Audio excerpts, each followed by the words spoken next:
अस्सलाम वालेकुम, welcome again to another video. आज की वीडियो में हम डिस्कस करने वाले हैं पीएचडी एडमिशन इटली के अंदर कैसे होता है, उसकी पूरी आउटलाइन क्या होती है और उसमें कितनी स्कॉलरशिप मिलती है और इसमें पब्लिकेशन चाहिए या नहीं चाहिए, या आपका अगर गैप ईयर बहुत ज़्यादा है या आपके पास वर्क एक्सपीरियंस नहीं है या फिर आपके पास आइल्स वगैरह भी नहीं है और आप बैंक स्टेटमेंट भी नहीं दे सकते हैं, तो ये वीडियो आप लोगों के लिए है जो पीएचडी में अप्लाई करना चाहते हैं डिफरेंट फील्ड के अंदर। और इसमें आपको कैसे पता चलेगा कि कौन सी यूनिवर्सिटी आपको पीएचडी ऑफर कर रही है आपकी फील्ड में।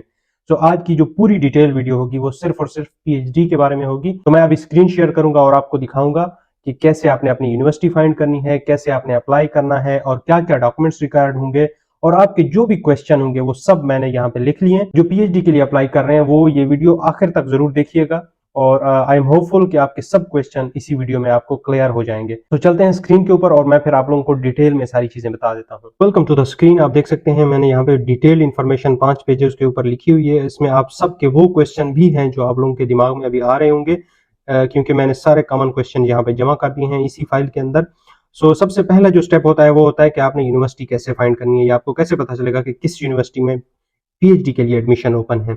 तो इसका तरीका एक तो ये है कि ये जो वेबसाइट है ये मैं आप लोगों को ऊपर दे दूंगा डिस्क्रिप्शन में। तो आप इस वेबसाइट के ऊपर क्लिक करेंगे, यहाँ पे पीएचडी की तमाम कॉल्स मौजूद होती हैं। ये बेसिकली वेबसाइट इटालियन में होगी, बट इसको आपने ऑटो ट्रांसलेट लगा देना है या गूगल ट्रांसलेट एक्सटेंशन आपने डाउनलोड कर लेनी है और वहां से आप इसका आइडिया ले सकते हैं। ये इंग्लिश में कन्वर्ट हो जाएगी और फिर आप इसको आराम से पढ़ सकते हैं। अब इसमें दो तरह की कॉल्स होती हैं, एक तो ये कि सब्जेक्ट स्पेसिफिक होती हैं और एक फिर यूनिवर्सिटी की कॉल्स होती हैं जिसमें सब्जेक्ट स्पेसिफिक नहीं होती। तो इस वजह से आपको खुद ही चीजें देखनी पड़ेंगी ओपन करके कॉल्स के, उसमें कौन कौन से प्रोग्राम मौजूद हैं, और प्रोबेबली आपका प्रोग्राम किसी ना किसी यूनिवर्सिटी में जरूर आपको मिल जाएगा। और इसमें कोशिश ये करनी है कि आप 2 से 3 कम से कम जगहों पे जरूर अप्लाई कीजिएगा। उसके बाद दूसरा ऑप्शन है जी कि यूनिवर्सिटी की वेबसाइट के ऊपर डायरेक्टली आप फाइंड कर सकते हैं ओपन कॉल्स। उसका तरीका ये होता है कि आपने यूनिवर्सिटी की वेबसाइट पे जाना है, फिर वहां पे रिसर्च का एक ऑप्शन होता है टॉप बार, वहां पे जाना है, फिर वहां पे पीएचडी, और फिर वहां पे आपको कॉल्स नजर आएंगी अगर कोई ओपन हुई तो। यूजुअली इसका जो स्टार्ट होता है टाइम वो फरवरी से स्टार्ट होता है और फरवरी के बाद ये ओपन होती हैं, और ये डेडलाइन के मामले में बड़े ही सख्त होते हैं। इस वजह से बहुत ही केयरफुल रहें। जब एक दफा डेडलाइन गुजर जाएगी उसके बाद आप दोबारा इसको अप्लाई नहीं कर सकते या दोबारा रिक्वेस्ट भी नहीं कर सकते। और इसी तरह किसी यूनिवर्सिटी में अगर एप्लीकेशन फी है तो वो भी वेव नहीं होती है। तो इसलिए बहुत एहतियात से इन चीज़ों को देखिएगा कि आप जिस यूनिवर्सिटी में फ़ी पे कर रहे हैं, एप्लीकेशन फ़ी जो कि 30, 40 या 50 यूरो होगी, तो उसमें आप ज़रूर एहतियात करें कि वाकई ये आपकी फील्ड है भी सही कि नहीं है और इसकी बाकी रिक्वायरमेंट आपने पढ़ ली हैं कि नहीं। अच्छा, उसके बाद दूसरा प्रोसेस क्या होगा जी कि आपने सबसे पहले जब आपको मिल गई है तो उसके बाद आपने पूरी कॉल जो है जो कि पीडीएफ में मौजूद होगी उसको आपने पढ़ना है।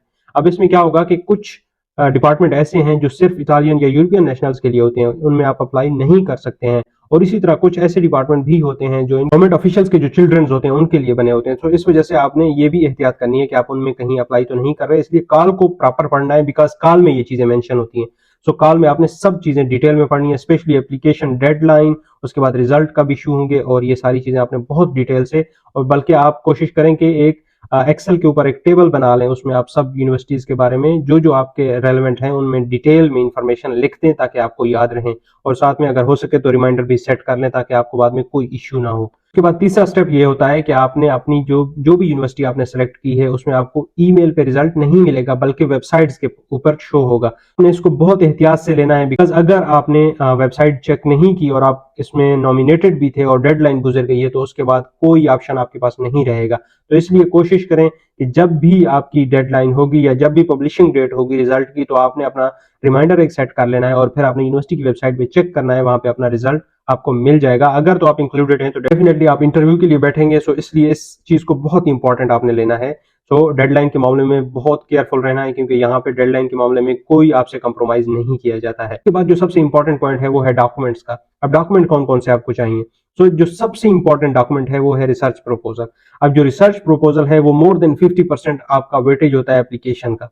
ठीक है, इसमें क्या होता है, दो ऑप्शन होते हैं। एक तो ये होता है कि आपके पास टेम्पलेट गिवन है, ठीक है, आपने उसको फॉलो करना है। अगर तो ये ऑप्शन है तो आपने इसको बहुत स्ट्रिक्टली फॉलो करना है। ठीक है, अगर ये ऑप्शन आपके पास नहीं है, मतलब टेम्पलेट गिवन नहीं है उस यूनिवर्सिटी पे, आपने फिर खुद ही रिसर्च प्रपोजल लिखना है। अब इसमें लिखने का जो तरीका है वो मैंने यहाँ पे एक्सप्लेन किया है। इसमें 5 to 6 और 7 पेजेस हो सकते हैं।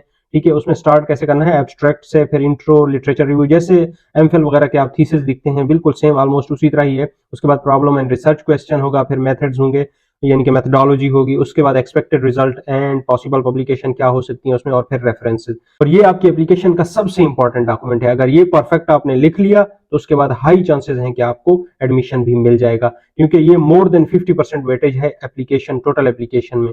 तो इसमें बाकी सब चीजें कवर हो जाती हैं। अगर आपके पास पब्लिकेशन नहीं भी है तो आपका प्रपोजल अच्छा है तो आपको एक्सेप्टेंस मिल जाएगी। इवन अगर आपका सीजीपीए लो है तो भी आपके पास चांस है कि आप रिसर्च प्रपोजल के ऊपर बहुत मेहनत करें और अपना चांस अवेल करें। उसके बाद दूसरा जो इंपॉर्टेंट डॉक्यूमेंट है वो है यूरोपास सीवी। अब ये सीवी जो है ना पूरे यूरोप में एक्सेप्ट होती है, तो इस वजह से यूरोपास के ऊपर आपने एक सीवी, डिटेल्ड सीवी आपने बनानी है, अपनी पूरी डिटेल उसमें मेंशन हो, अगर पब्लिकेशन है वो सारी चीजें आपकी प्रॉपर तरीके से मेंशन हो। उसके बाद मोटिवेशन लेटर आ जाता है। अब motivation letter almost 1.5 to 2 pages का होता है, यानी कि अप्रोक्सीमेट 500 वर्ड्स। तो इसको कोशिश करें न्यू टाइम रोमन में लिखें, क्योंकि मोस्टली यूरोपियन यही टेम्पलेट यूज करते हैं, 12 साइज। और इसका टेम्पलेट क्या होगा जी, इसमें आपने ऑलमोस्ट 4 पैराग्राफ्स में डिवाइड होता है यूजुअली ये। इसमें सबसे पहला पैराग्राफ इंट्रो का होता है, फिर बैकग्राउंड होता है, फिर आपने अपने बैकग्राउंड को रेलेवेंट करना है टुवर्ड्स दैट कॉल जिसमें आप अप्लाई कर रहे हैं, और उसके बाद फिर कंक्लूजन में चले जाना है। तो इसी तरह से 1.5 to 2 पेजेस का ये मोटिवेशन लेटर बनेगा, और आपने इसमें एक्सीड ज्यादा नहीं करना है, अप्रोक्सीमेट 500 वर्ड्स, या फिर अगर कॉल में मेंशन है तो आपने उसको स्ट्रिक्टली फॉलो करना है। और इसी तरह रिसर्च प्रपोजल में भी अगर वर्ड लिमिट कॉल में मौजूद है तो आपने उसको स्ट्रिक्टली फॉलो करना है। ऐसे नहीं है कि 6 से 7 पेज ही लिखने हैं, बट अगर कॉल्स में कम पेजेस मेंशन है या कम वर्ड्स मेंशन है तो आपने उसको स्ट्रिक्टली फॉलो करना है। उसके बाद एक और इंपॉर्टेंट डॉक्यूमेंट है वो है पासपोर्ट। पासपोर्ट आइडेंटिटी डॉक्यूमेंट है, आपको पता ही है। इसमें आपके 2 पेजेस जो हैं वो यूज्ड होंगे, first and second page. Second page पे क्योंकि सिग्नेचर होते हैं आपके, वो भी यूज होगा, और स्पेशली जब इंटरव्यू आप दे रहे होंगे और तब आपने पासपोर्ट शो करवाना होता है इंटरव्यूअर्स को। सो उसके बाद एक और ऑप्शन है जी इंग्लिश प्रोफिशिएंसी और आइल्स का। इसमें अगर तो आपके पास आइल्स है तो वेल अच्छी बात है, आपकी प्रोफाइल स्ट्रांग होती है इससे। बट अगर आइल्स नहीं भी है तो आप इंग्लिश प्रोफिशिएंसी सर्टिफिकेट अपने पिछली यूनिवर्सिटी से बनवा लें और उसी को ही यूज कर लें। ऑलमोस्ट मोर देन 90% यूनिवर्सिटीज में इंग्लिश प्रोफिशिएंसी से आप आराम से अप्लाई कर सकते हैं। बट स्टिल अगेन ये भी कॉल्स जो होंगी पीएचडी की उसमें ये मेंशन होगा कि आइल्स चाहिए या नहीं चाहिए, बट मोस्टली नहीं चाहिए होता, लेकिन आपने एक दफा उसको पढ़ लेना है, तो उसके बाद ये आपने सेलेक्ट करनी है अपनी यूनिवर्सिटी। उसके बाद रिकमेंडेशन लेटर पे आ जाते हैं। आप रिकमेंडेशन लेटर आपने अपने कोशिश करें कि प्रोफेसर से लिखवाएं, जैसे डीन, एचओडी या फुल प्रोफेसर जो होते हैं, या फिर अगर उससे कम जाना है तो फिर एसोसिएट प्रोफेसर। ये ना हो कि आप लेक्चरर से रिकमेंडेशन लेटर लिखवाना शुरू कर दें, तो ये एक बैड इमेज होता है। तो इस वजह से आप कोशिश करें डीन, एचओडी वगैरह से। और ऑलमोस्ट आपके पास 2 लेटर होने चाहिए, सो जो कि आप डिफरेंट यूनिवर्सिटीज में अप्लाई करेंगे तो उसको यूज कर सकें। और ये जनरल लेटर होंगे, स्पेसिफिक यूनिवर्सिटी के नाम बनवाएं, क्योंकि फिर आपने डिफरेंट यूनिवर्सिटीज में अप्लाई करना है, तो इस वजह से आपको बार बार बनवाने पड़ेंगे। तो कोशिश करें जनरल लेटर बनवाएं अपने बारे में डीन और एचओडी और प्रोफेसर वगैरह से, या मैक्सिमम एसोसिएट प्रोफेसर से। उसके बाद पब्लिकेशन है, ये ऑप्शनल चीज है, अगर आपके पास है तो बहुत अच्छी बात है, अगर नहीं है तो फिर आप रिसर्च प्रपोजल पे मोर फोकस करें। और इसमें ये भी हो सकता है कि कुछ यूनिवर्सिटीज आपसे अपने एमफिल या एमएस जो भी आपने किया हुआ है उसका अब्स्ट्रैक्ट आपसे मांग लें, तो वो भी आप रेडी रखें। अदरवाइज फिर पब्लिकेशन है तो पब्लिकेशन का अब्स्ट्रैक्ट या पूरी पब्लिकेशन आपसे मांग सकते हैं, तो आप इनमें से जो भी आपके पास ऑप्शंस हैं वो भी रेडी रखें। उसके बाद आ जाते हैं एजुकेशनल डॉक्यूमेंट। सो आपके जो भी एजुकेशनल डॉक्यूमेंट हैं वो आपको पता ही है, आपकी डिग्री, ट्रांसक्रिप्ट और ये सारी जो चीजें होती हैं वो रेडी रखें। और इनको भी अटेस्ट करवाने की जरूरत नहीं है, आप इनको बगैर अटेस्टेशन के अप्लाई करेंगे। अटेस्टेशन बाद के काम है एम्बेसी के, तो उसके बगैर आप ये यूज कर सकते हैं बगैर अटेस्टेशन के। अब आते हैं आप लोगों के क्वेश्चंस के ऊपर, जो आपके दिमाग में अभी क्वेश्चन चल रहे हैं, क्योंकि ये मोस्टली कॉमन क्वेश्चंस ही होते हैं पीएचडी स्टूडेंट्स के। सो मैंने काफी रिसर्च की है और काफी पीएचडी स्टूडेंट्स से मिलने के बाद आप लोगों के जो तमाम क्वेश्चंस हैं उनके आंसर्स मैंने ढूंढ लिए हैं। तो मैं कोशिश करूंगा कि 1 बाय 1 इन सबको डील करता जाऊं, कि आप लोगों के दिमाग में जो भी क्वेश्चन चल रहे थे पीएचडी के हवाले से वो सब कवर हो जाए इसमें।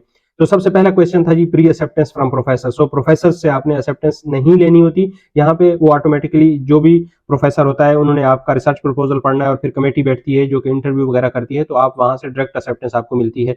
सो उससे पहले आपको सुपरवाइजर से अप्रूवल नहीं लेना होता। उसके बाद ये ऑप्शन आ जाता है स्टाइपेंड का, क्योंकि ऑब्वियसली पीएचडी के लिए अप्लाई कर रहे हैं तो स्टाइपेंड के बारे में बहुत फिक्रमंद रहते होंगे मोस्टली स्टूडेंट। तो स्टाइपेंड जो है वो 1200 यूरो से स्टार्ट होता है, डिपेंड करता है, कुछ यूनिवर्सिटीज इससे ज्यादा भी देती हैं, और इवन के कुछ अगर 1-2 साल के बाद आपका स्टाइपेंड बढ़ता भी है, तो स्टार्टिंग जो है वो 1200 यूरो है, और इससे ज्यादा इंक्रीज भी हो सकता है। लेकिन ये जो कॉल होगी वो पीएचडी की जो पीडीएफ एक वर्जन होगा उसके ऊपर डिटेल में लिखा होगा, तो आप वहां पे डिटेल में पढ़ सकते हैं। बट स्टार्ट होता है 1200 से, 1200 यूरो, 1200 यूरो पर मंथ। सो उसके बाद स्टडी गैप, काफी लोग ये भी क्वेश्चन कर रहे थे कि स्टडी गैप एक्सेप्टेबल है या नहीं है। तो स्टडी गैप से कोई इशू नहीं है, कोई फर्क नहीं पड़ता। अगर आपका बहुत ज्यादा स्टडी गैप है तब भी आप अप्लाई कर सकते हैं, और इवन अगर आप लास्ट सेमेस्टर में हैं तब भी आप अप्लाई कर सकते हैं। सो कोई इशू नहीं है। उसके बाद एक और क्वेश्चन है जी कि एक्सपेंसेस इटली में कितने हो जाते हैं एक बंदे के, अगर देखा जाए तो वैसे तो ये सिटी टू सिटी डिपेंड करता है और पर्सन टू पर्सन डिपेंड करता है, क्योंकि इसमें हर किसी का अपना एक लाइफस्टाइल होता है। कुछ लोग घर में खाना बना लेते हैं और कुछ बाहर से खाना पसंद करते हैं, तो डिफरेंट चीजें होती हैं। तो इसमें अगर मैं एवरेज निकालूं तो 500 टू 600 यूरो पर मंथ एक नॉर्मल एक्सपेंसेस हैं। इससे ज्यादा भी हो सकते हैं और इससे कम भी हो सकते हैं। So it depend on you actually. तो उसके बाद रिसर्च फंडिंग कितनी होती है? तो रिसर्च फंडिंग स्टार्ट होती है 1500 यूरो से। 1500 यूरो से स्टार्ट होके अब इसमें मजीद आपके प्रोफेसर्स पे डिपेंड करता है, और आप इससे ज्यादा भी अप्रूव करवा सकते हैं। सो डिपेंड करता है ये भी सारी चीजें, यूनिवर्सिटी टू यूनिवर्सिटी और प्रोफेसर टू प्रोफेसर और सब कुछ। उसके बाद जी स्कॉलरशिप के लिए कैसे अप्लाई करेंगे? अच्छा, इसमें क्या होता है कि आपकी जो एप्लीकेशन होती है वो ऑलरेडी स्कॉलरशिप के लिए ही कंसिडर होती है। या तो उसमें एक चेक बॉक्स मौजूद होगा कि आप स्कॉलरशिप के लिए अप्लाई कर रहे हैं, या फिर अगर चेक बॉक्स मौजूद नहीं है तो फिर इसका मतलब ऑटोमेटिकली कंसिडर होगी स्कॉलरशिप के लिए। सो इसमें कोई परेशान होने की जरूरत नहीं है और ना ही अलग से अप्लाई करना है। उसके बाद एक और क्वेश्चन है जी कि लास्ट सेमेस्टर के जो स्टूडेंट हैं वो अप्लाई कर सकते हैं नहीं? लास्ट सेमेस्टर के स्टूडेंट बिल्कुल अप्लाई कर सकते हैं। उनको होप सर्टिफिकेट अपनी यूनिवर्सिटी से लेना पड़ेगा और बाकी सारे डॉक्यूमेंट्स रेडी रखें तो आराम से अप्लाई कर सकते हैं। अब अगर किसी की पब्लिकेशंस नहीं है तो वो अप्लाई कर सकते हैं या नहीं? तो वो बिल्कुल अप्लाई कर सकते हैं और उनके भी एक्सेप्टेंस के उतने ही चांसेस होते हैं। आप रिसर्च प्रपोजल अपना अच्छा सा बना लें, स्ट्रॉन्ग सा बना लें, तो पब्लिकेशन की भी कोई जरूरत नहीं है और ये एक मैंडेटरी रिक्वायरमेंट नहीं है। ऑब्वियसली अगर आपकी अच्छी पब्लिकेशंस होंगी तो हाई चांसेस हैं, but still again research proposal अच्छा हो तो भी अच्छी बात है, चल जाता है काम। उसके बाद सीजीपीए अगर आपका कम हो तो सीजीपीए की भी कोई खास लिमिट या रिक्वायरमेंट नहीं है, इसलिए लो सीजीपीए वाली भी अप्लाई कर सकते हैं। वर्क एक्सपीरियंस की बात आ जाती है तो वर्क एक्सपीरियंस यहाँ पे मैंडेटरी नहीं है, सो इसलिए आराम से आप वर्क एक्सपीरियंस के बगैर भी एडमिशन ले सकते हैं पीएचडी में। उसके बाद एप्लीकेशन फी पे कैसे करनी है? तो क्योंकि डिफरेंट यूनिवर्सिटीज में पीएचडी में एप्लीकेशन फी भी होती है, सब में ऑब्वियसली नहीं होती बट मोस्टली में होती है। तो उसको पे करने का सिंपल तरीका यही है कि डेबिट या क्रेडिट कार्ड जो भी आपका है, अगर उसमें इंटरनेशनल ट्रांजेक्शन ऑन है तो आप आराम से उसमें पे कर सकते हैं, या फिर दूसरा ऑप्शन है नया पे या सस्ता पे समथिंग, इस तरह के जो कुछ एप्स आई हुई हैं तो वहां से भी आप आराम से पे कर सकते हैं। या फिर अगर इस तरह भी नहीं कर सकते तो फिर अगर आपका कोई भी रिलेटिव या कोई दोस्त वगैरह कहीं भी किसी और कंट्री में है, गल्फ में या फिर यूरोपियन में, तो वो वहां से आराम से आपका पे कर सकता है। इसमें जरूरी नहीं है कि सिर्फ आपका कार्ड ही यूज होगा, तो कोई भी पे कर सकता है। उसके बाद अटेस्टेशन या ट्रांसलेशन, अप्लाई करते टाइम कोई अटेस्टेशन कोई ट्रांसलेशन आपको नहीं चाहिए, ये सिर्फ और सिर्फ एम्बेसी के लिए चाहिए होती है जब आप वीजे के लिए जाते हैं। फिर बैंक स्टेटमेंट आ जाती है, तो पीएचडी स्टूडेंट जिनको स्कॉलरशिप मिल चुकी होती है उनको बैंक स्टेटमेंट की भी इतनी खास जरूरत नहीं होती है, बट ये एक डॉक्यूमेंट होता है, रिक्वायर्ड होता है एम्बेसी के लिए। सो इसमें 4 से 5 लाख अगर आप बैंक स्टेटमेंट भी शो कर देंगे तो आपको आराम से यहाँ पे एक्सेप्टेंस, वीजा एक्सेप्टेंस मिल जाती है। उसके बाद अपॉइंटमेंट रिजेक्शन के बहुत ज्यादा इश्यूज हैं एम्बेसी के, तो इसमें मैं आप लोगों को बताता चलूं कि पीएचडी में कोई रिजेक्शन नहीं होती और ना ही कोई अपॉइंटमेंट के इश्यूज होते हैं।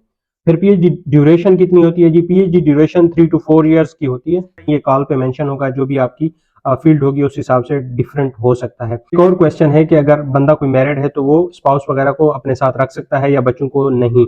सो इसका जवाब ये है कि आप बिल्कुल रख सकते हैं, लेकिन उसके लिए ये है कि पहले आपको अकेले ही जाना पड़ेगा, उसके बाद आपको फैमिली रीयूनियन के लिए अप्लाई करना पड़ेगा, और आप स्पाउस को अपने साथ रख सकते हैं और मैक्सिमम 2 बच्चों को भी अपने साथ रख सकते हैं। उसके लिए कुछ डॉक्यूमेंट्स रिक्वायर्ड होते हैं जो कि आप लोगों को यहाँ पे आने के बाद आप किसी वकील से रब्ता करना पड़ेगा और उसके बाद आप आराम से ये प्रोसीजर कर सकते हैं। बट इस प्रोसीजर में टाइम लग सकता है, उसकी वजह यह है कि एप्लीकेशन बहुत ज्यादा होती है, तो इस वजह से अगर आप नॉर्मल कंसिडरेशन भी कर लें तो 1.5 ईयर ऑलमोस्ट लग सकता है, या इससे कम भी लग सकता है। So it depends totally. लेकिन इसके लिए सजेशन यही है कि किसी लायर से आप कांटेक्ट करेंगे यहाँ पे आने के बाद, तो उसके बाद आपका प्रोसेस हो सकता है फास्ट भी हो जाए। सो आई थिंक पीएचडी एप्लीकेशन की तमाम कंफ्यूजन दूर हो चुकी होंगी और वो अपनी रिसर्च शुरू कर देंगे। सो मिलते हैं नेक्स्ट वीडियो में, तब तक के लिए अपना ख्याल रखिए। अल्लाह हाफ़िज़।